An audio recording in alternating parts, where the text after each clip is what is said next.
Furnishers of information. So if you are a financial institution, you are furnishing information to the consumer reporting agencies, this section's for you. So let's go to page 28 and let's kind of break this down a little bit. So each furnisher of information, so if you fall into that category, you have to have written policies and procedures in place about the accuracy and integrity of the information that you're supplying. Okay, so in other words, it's on you to make sure that the information you're providing is up to date and accurate, and so you have to have written and reasonable policies and procedures along those front.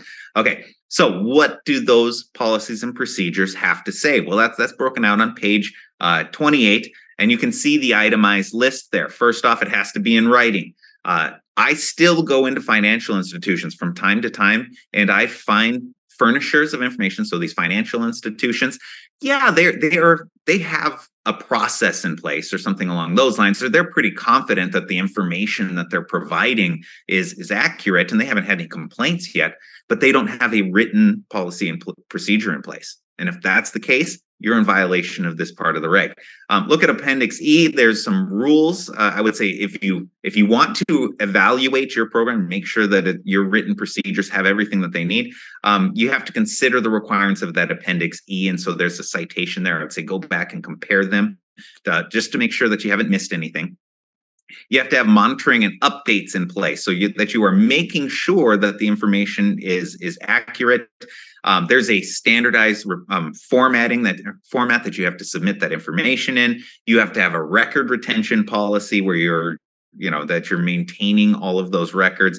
You have to have due diligence in place for any service providers that might be involved and might have some impact on the information that you're submitting back to the consumer reporting agency. Number 7, staff training.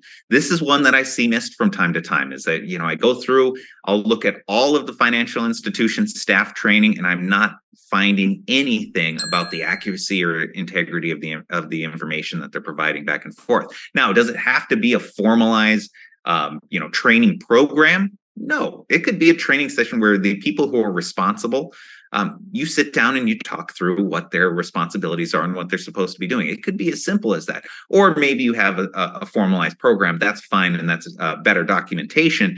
But you do have to have that staff training in place. And we actually have, there's a sample policy and procedure template that you can take a look at in those procedures that we had as well.